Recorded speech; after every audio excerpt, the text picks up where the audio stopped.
है BC24। मैं हूं आपके साथ सृष्टि पांडे और मध्य प्रदेश के नंबर 1 बुलेटिन में आप सभी का स्वागत है। शुरुआत करते हैं। मध्य प्रदेश हाईकोर्ट के एक फैसले ने पटौदी खानदान को बड़ा झटका दिया है और 15,000 करोड़ की संपत्ति पर लगे स्टे को हटा दिया है। कोर्ट के इस फैसले से संपत्ति पर सरकारी कब्जे का रास्ता खुल गया है। बता दें कि भोपाल से चिकलौत तक पटौदी परिवार की संपत्ति है, जिसमें से 80% संपत्ति पहले ही बेची जा चुकी है और वहीं पूरी संपत्ति पर करीब 1.5 लाख की आबादी रह रही है। मामले में भोपाल कलेक्टर कौशलेंद्र विक्रम सिंह का कहना है कि कोई भी फैसला लेने से पहले संपत्ति की जांच की जाएगी और कानूनी सलाह लेने के बाद प्रशासन कोई एक्शन लेगा।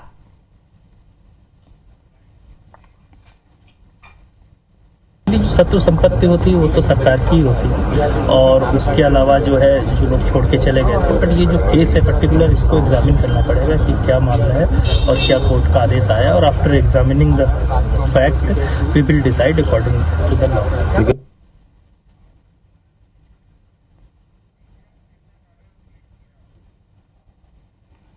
तो पटौदी खानदान को बड़ा झटका लगा है।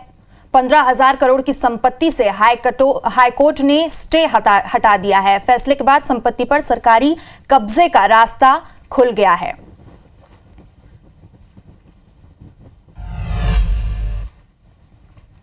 उज्जैन से बड़ी खबर बता दें, जहां पर 10वीं और 12वीं के परीक्षा का पेपर लीक हुआ है। परीक्षा से पहले सोशल मीडिया पर पेपर वायरल हुआ। प्री बोर्ड परीक्षा का पेपर लीक हुआ है। प्रभारी कलेक्टर महेंद्र कवचे ने जांच के आदेश दिए हैं। जिला शिक्षा अधिकारी को जांच के आदेश दिए गए हैं। और इस पे ज्यादा जानकारी के लिए हमारे सहयोगी इंद्रेश फोन लाइन पर जुड़ गए हैं। इंद्रेश, प्री बोर्ड परीक्षा का पेपर लीक होना, वो भी 10वीं और 12वीं के, ये एजुकेशन सिस्टम पर एक बड़ा सवाल खड़ा करता है। किसकी लापरवाही के चलते ये पूरा मामला सामने आया है? जी बिल्कुल, देखा जाए तो इस पूरे मामले में एक आईटी का पूरा बहुत महत्वपूर्ण रोल है, क्योंकि जो पेपर लीक हुए हैं वो इंस्टाग्राम और टेलीग्राम के चैनलों पे वायरल हुए हैं और उसमें ये जो पेपर जब होना थे उसके 2.5 से 3 घंटे पहले और कुछ तो 24 घंटे पहले भी पेपर लीक होना उस पे बताए जा रहे हैं। जब ये पूरी खबर जो है सोशल मीडिया पे वायरल हुई तो उसके बाद में जो उसके जो पेज होता है वहां से ये जो पेपर है हटा दिए गए हैं। वहीं इस पूरे मामले में सबसे बड़ा सवाल ये है कि इतना बड़ा सिस्टम होने के बाद में भी इस तरीके सोशल मीडिया पे पेपर वायरल हो रहे हैं, और वहीं जो जिम्मेदार है उनका ये कहना है कि हमें सोशल मीडिया पे जो वायरल हो रहा है उससे हमें ये जानकारी मिली कि पेपर लीक हुए। देखा जाए तो लगभग आधी प्री बोर्ड परीक्षा हो चुकी है और उसके बावजूद भी जो है अधिकारियों का सिर्फ ये आश्वासन वाला रवैया है कि हम इस पूरे मामले में जिला शिक्षा अधिकारी को जांच के आदेश दिए हैं। जबकि देखा जाए तो इसमें कानूनी तौर पर जो पेपर सोशल मीडिया पर जिस पेज पे थे तो इसमें IT एक्ट के तहत जो है प्रकरण दर्ज होना चाहिए था और उसके साथ में पुलिस कार्रवाई होना चाहिए थी। यहाँ देखा जाए तो जो प्रभारी कलेक्टर है महेंद्र कवचे जी, इनका ये कहना है कि हमने जिला शिक्षा अधिकारी को सोशल मीडिया की उससे लगी जानकारी और मीडिया पे जो सूचना प्रसारित हुई है उसके आधार पर जांच के निर्देश दिए हैं। आगे जो भी दोषी होगा वो कार्रवाई की जाएगी। देखा जाए तो इस पूरे मामले में अभी तक किसी भी तरह की कोई ठोस कार्रवाई नहीं हुई है। जी इंद्रेश, बहुत बहुत शुक्रिया तमाम जानकारी के लिए। तो उज्जैन में एक बड़ी लापरवाही सामने आई है। 10वीं और 12वीं की प्री बोर्ड परीक्षा का पेपर लीक हुआ है और प्री बोर्ड परीक्षा से पहले सोशल मीडिया पर यह पेपर वायरल हुआ। प्रभारी कलेक्टर महेंद्र कवचे ने जांच के आदेश दिए हैं और अभी तक इस पूरे मामले में कोई बड़ा एक्शन नहीं लिया गया है।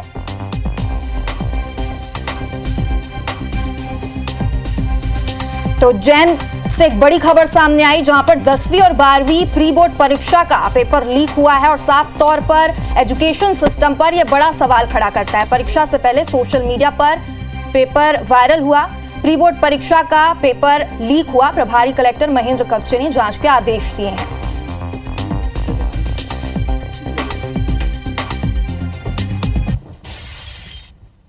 इसकी जानकारी मीडिया के माध्यम से ही आई है और इसमें ये बताया जा रहा है कि उज्जैन से इस तरह के पेपर लीक हुआ, इस तरह की घटना हुई, ऐसे बता रहे हैं। इस संबंध में जिला शिक्षा अधिकारी से बात की है हमने और जिला शिक्षा अधिकारी को जांच के लिए कहा है। जो भी होगा जांच में फिर आगे कार्रवाई करेंगे। रुक करते हैं सियासी खबर का। राहुल गांधी के मध्य प्रदेश दौरे के पहले कांग्रेस पर फिर संकट के बादल मंडरा रहे हैं। कांग्रेस अनचाहे डर के साए में जी रही है। कांग्रेस को शक है कि कहीं बीजेपी राहुल गांधी के दौरे को फेल करने के लिए पार्टी से तोड़फोड़ करना ना शुरू कर दे। और उधर बीजेपी नेता कांग्रेस के तमाम नेताओं के संपर्क में रहने के दावे कर रहे हैं। कांग्रेस की मुसीबत और बढ़ गई है। देखिए ये रिपोर्ट।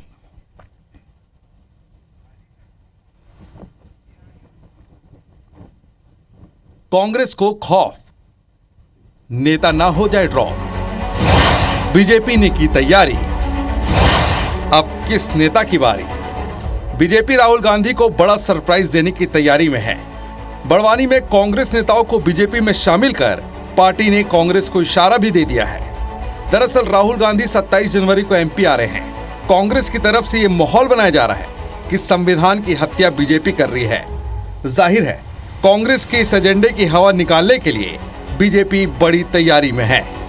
कांग्रेस को डर है कि बीजेपी राहुल गांधी के दौरे के पहले पार्टी में तोड़फोड़ कर बड़ा झटका दे सकती है। फिलहाल कांग्रेस नेता ये कह रहे हैं कि बीजेपी सिर्फ तोड़फोड़ की सियासत करना जानती है। जीतू पटवारी जी, उमंग सिंगार जी, हमारे सारे सीनियर लीडर्स जमीन पर रहकर जनता के साथ संवाद कर रहे हैं, हमारे कार्यकर्ताओं के साथ कर रहे हैं। तो कार्यकर्ता कहीं भी हताश नहीं है, निराश नहीं है। कार्यकर्ताओं की आवाज भी उठाई जा रही है। ये सिर्फ और सिर्फ भाजपा का एक प्रोपोगंडा है। फिलहाल कांग्रेस 27 जनवरी के जय बापू, जय भीम, जय संविधान को राष्ट्रीय व्यापी बनाने की कोशिश कर रही है। गांव-गांव में पीले चावल देकर दलित आदिवासियों को निमंत्रण दिया जा रहा है और ये दावा भी किया जा रहा है कि कांग्रेस ही दलित आदिवासियों की सबसे बड़ी हमदर्द है। लेकिन बीजेपी के मास्टर स्ट्रोक से कांग्रेस को डर भी लग रहा है। कांग्रेस को यह शक है कि बीजेपी न सिर्फ पार्टी के पदाधिकारियों को बल्कि कांग्रेस विधायकों पर भी डोरे डाल रही है। खुद बीजेपी नेता ये कह रहे हैं कि कांग्रेस से नाराज चल रहे तमाम नेताओं से पार्टी के सीनियर लीडर संपर्क में हैं। देखिए, कांग्रेस पार्टी की रीति नीति राष्ट्र विरोधी है। इसीलिए कांग्रेस में अच्छे नेताओं ने कांग्रेस को छोड़कर भारतीय जनता पार्टी में शामिल होना उचित समझा। ऐसे में कांग्रेस पार्टी अब एक ऐसा समूह बन गया है जो पूरी तरह अप्रासंगिक है। जाहिर है कांग्रेस का ये डर राहुल गांधी के दौरे के इर्द गिर्द मंडरा रहा है। पीसीसी चीफ जीतू पटवारी पूरी ताकत से एक दूसरे का हाथ पकड़े हुए हैं, सिर्फ इस डर से कि किसी का हाथ छूट न जाए और उस छूटे हुए हाथ को कहीं बीजेपी थाम न ले। फिलहाल कांग्रेस नेताओं ने अपने सारे विधायकों और पार्टी के शीर्ष पदाधिकारियों से संपर्क साधना शुरू कर दिया है। नाराज नेताओं की मान मनव्वल जारी है। बावजूद तमाम एक्सरसाइज के खतरा भी टला नहीं है। नवीन कुमार सिंह, IBC 24, भोपाल। तो खबर तो आपने देख ली। अब देखते हैं कि खबर की खबर क्या है, कांग्रेस को क्यों डर है। इस पर ज्यादा जानकारी के लिए बात करेंगे हमारे संवाददाता नवीन सिंह से। नवीन, विधानसभा और लोकसभा चुनाव के पहले भी कांग्रेस का कुनबा लगातार घटते हुए नजर आया था और एक बार फिर से कांग्रेस पर वही खतरा मंडरा रहा है। बीजेपी रैली को फ्लॉप करने की तैयारी में दिख रही है। क्या लगता है इस बार कांग्रेस अपना कुनबा बचा पाएगी?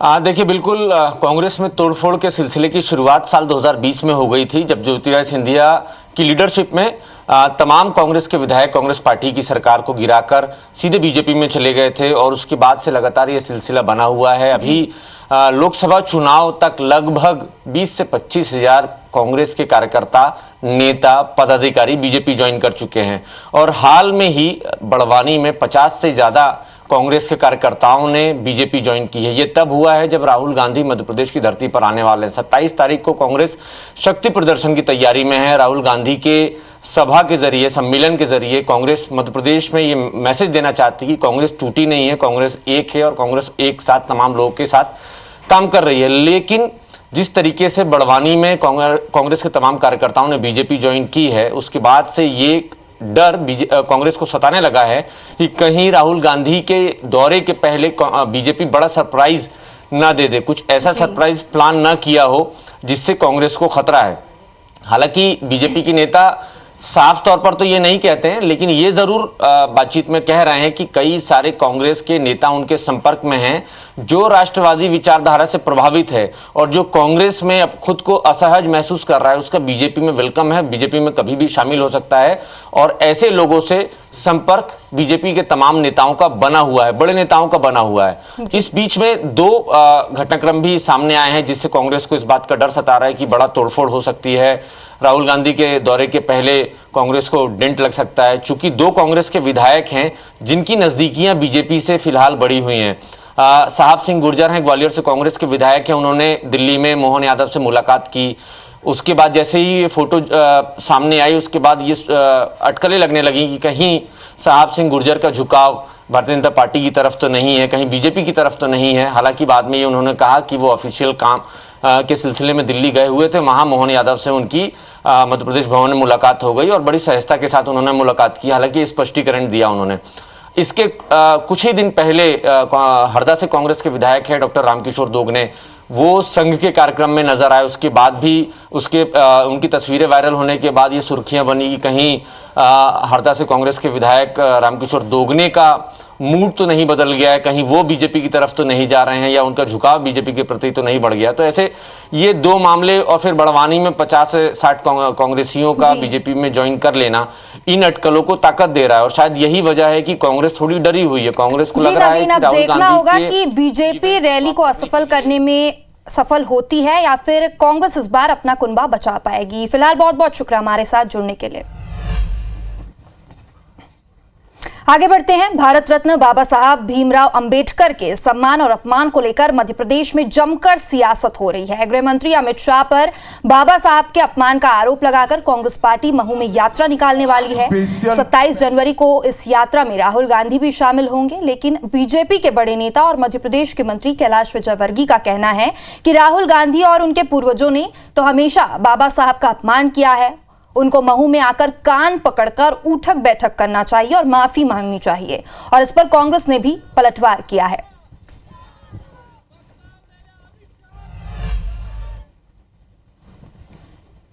राहुल जी और उनके खानदान ने कभी भी डॉक्टर अंबेडकर साहब का सम्मान नहीं किया। उन्हें तो कान पकड़ के बाबा साहब के सामने उठक बैठक लगाना चाहिए कि मेरे पूर्वजों ने जो गलती की है, जो सम्मान आपको मिलने चाहिए था वो नहीं दिया, इसके लिए मैं क्षमा चाहता हूँ। तो उनको तो एक क्षमा यात्रा निकालना चाहिए। माननीय मंत्री विजयवर्गीय साहब, आपको चाहिए कि आप अमित शाह से कहिए कि अमित शाह जी आकर के घर घर जाकर के दलितों के घर नाक रगड़ के माफी मांगे। मैं समझता हूं संविधान के हत्यारे हैं आप लोग और आप संविधान को मिटाना चाहते हैं। संविधान पर बिल्कुल आप चलते ही नहीं हो। अगर चलते होते तो आप दलितों के साथ इतने अत्याचार नहीं होने देते। इधर प्रदेश की स्टेट साइबर पुलिस ने 14 जनवरी को 12 साइबर ठगों को गिरफ्तार किया था और इन ठगों से पूछताछ में चौंकाने वाले खुलासे हुए हैं। गिरोह अंतर्राष्ट्रीय स्तर पर फ्रॉड का काम करता था।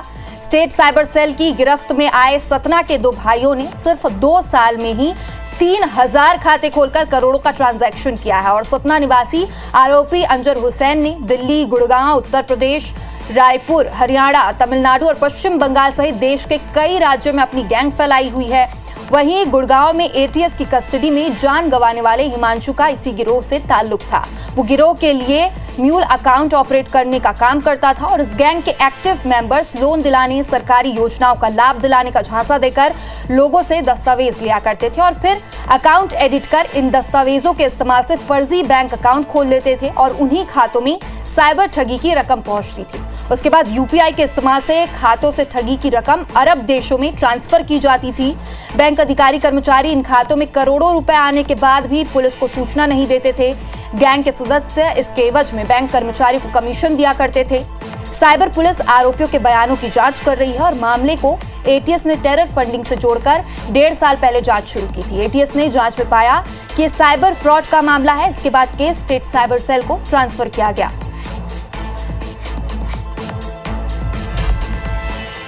आपने इंसानों के बदले की कहानी सुनी होगी। आज हम आपको बताएंगे कुत्ते के बदला लेने की तस्वीर। पूरा मामला सागर का है, जहां दोपहर 2 बजे तिरुपतिपुरम कॉलोनी में रहने वाले प्रहलाद सिंह घोषी एक शादी में जा रहे थे और तभी घर से 500 मीटर दूर रास्ते में बैठे कुत्ते को कार से टक्कर लग गई, जिसके बाद कुछ दूर पीछा किया लेकिन कार निकल गई। बाद में रात के समय कुत्ते ने उस कार को खोजा और उसका वो हाल किया कि गाड़ी का मालिक भी सकते में आ गया। कुत्ते ने पार्किंग में खड़ी कार को चारों तरफ से नोच कर गाड़ी का बुरा हाल कर दिया। पूरी घटना सीसीटीवी कैमरे में कैद हुई और कुत्ते के बदले की ये कहानी सभी को चौंका रही है।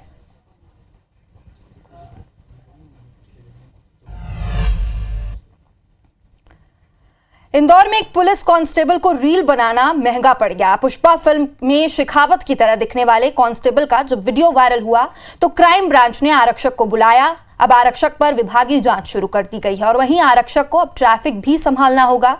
दरअसल सोशल मीडिया पर एक वीडियो तेजी से वायरल हो रहा था और आरक्षक इसके बाद उसकी मुश्किलें बढ़ गई है। आरक्षक का चलती बाइक पर बैठकर सिगरेट पीने का वीडियो सामने आया था, जिसके बाद आरक्षक को लेकर सवाल उठे थे कि क्या पुलिस बिना यातायात के नियमों का पालन करते हुए रह सकती है। वीडियो सोशल मीडिया पर ट्रेंड हुआ। इसके बाद इस आरक्षक की तलाश की गई। पता चला कि आरक्षक इंदौर का ही जितेंद्र तंवर है, जो पीटीसी में पदस्थ है और वीडियो में आरक्षक की पहचान होने के बाद उसे क्राइम ब्रांच ने बुलाया और यहाँ पर अधिकारियों ने आरक्षक से जानकारी दी। इंस्टाग्राम पर उसकी इस रील को 8 लाख व्यूज मिले, लेकिन साथ ही जमकर उन्हें ट्रोल भी किया जा रहा है और पुलिस ने आरक्षक पर यातायात के नियम तोड़ने पर कार्रवाई की है। ये लड़का है रैंडमली वहां से निकल रहा था तो इसने वहां वीडियो बना लिया गया और मेरा शक्ल और लुक उस तरह लग रहा था तो वायरल हो जाओ। अब मैं सबको अवेयर करूंगा इस बारे में कि ट्रैफिक को लेकर रूल को फॉलो करें। मैंने कुछ गलती की है, मैं मानता हूँ उसके लिए, लेकिन अब आगे से मैं ये गलती नहीं करूंगा। मैं आप सबसे निवेदन भी करता हूँ कि आप भी इसको गलती ना करें। ट्रैफिक का उल्लंघन किया गया है, इसलिए इसको हेलमेट का तो ये इसको चालान बनाया गया है और जो इसमें छवि पुलिस की छवि धूमिल हुई है, इसके लिए ऑलरेडी विभागीय कार्रवाई डीआई सर ने संस्कृत कर दी गई है। इसको यहाँ बुला के इसके अलावा इसको समझाया भी गया और जिस व्यक्ति ने इसका फोटो जो वीडियो अपलोड किया है उसको भी बताया गया और इस संबंध में कार्रवाई की जाए।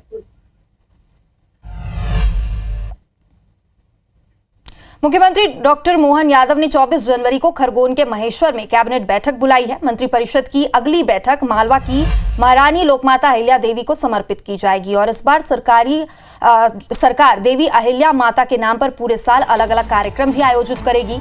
महेश्वर मालवा की महारानी देवी अहिल्या की राजधानी भी रही है और खुद मुख्यमंत्री ने वीडियो संदेश जारी कर ये जानकारी दी। वहीं महेश्वर में बैठक होने की जानकारी मिलने के बाद स्थानीय प्रशासन ने अपनी तैयारियां भी शुरू कर दी है। पूरे शहर में बैठक को देखते हुए तैयारी की जा रही है।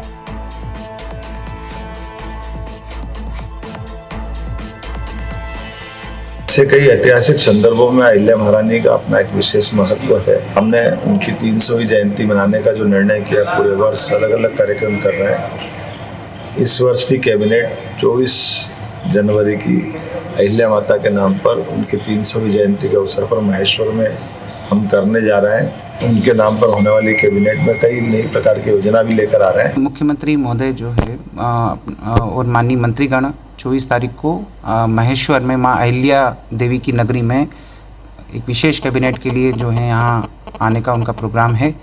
उसकी तैयारियां जोर शोर से यहाँ चल रही हैं। और इसी के साथ इस बुलेटिन में इतना ही। नमस्कार।